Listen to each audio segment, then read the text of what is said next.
ஒரு வயசான மேஸ்திரி வேலையிலேருந்து ஓய்வு பெறணும்னு நினச்சாரு. இனிமேலாவது நம்ம குடும்பத்தோட நேரம் செலவழிக்கலாம் அப்படின்னு அவரோட திட்டம். உடனே தன்னோட முதலாளியான கான்ட்ராக்டர்கிட்ட போய் இந்த முடிவை சொல்கிறாரு.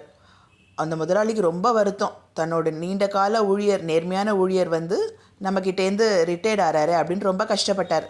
உடனே அவர் கொஞ்சம் யோசித்து, எனக்காக ஒரே ஒரு ஹெல்ப் பண்ண முடியுமா அப்படின்னு கேட்டார்.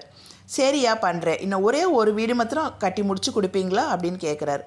மேஸ்திரியும் அதுக்கு சம்மதிச்சு வேலையை தொடங்கிட்டார். ஆனால் அவரோட முழு ஈடுபாட்டோடு அந்த வேலையில் கவனம் செலுத்தவே முடியல. ஏதோ ஒரு பொருளை வாங்கி ஏதோ ஒரு வடிவமைப்பில் ஏனோ தானோன்னு வீட்டை கட்டி முடித்தார்.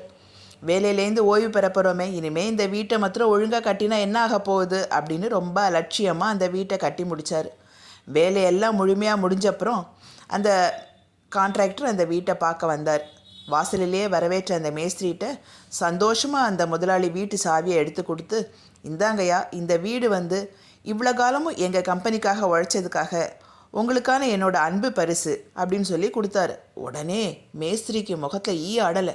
என்ன கொடுமடா இது, இந்த வீடு எனக்கு தான் கிடைக்க போகுது அப்படின்னு தெரிஞ்சிருந்தா இன்னும் மூளையை கசக்கி புழிஞ்சு எப்படி இல்லாமல் டிசைனாக கட்டியிருப்பேனே அப்படின்னு நினச்சாரு.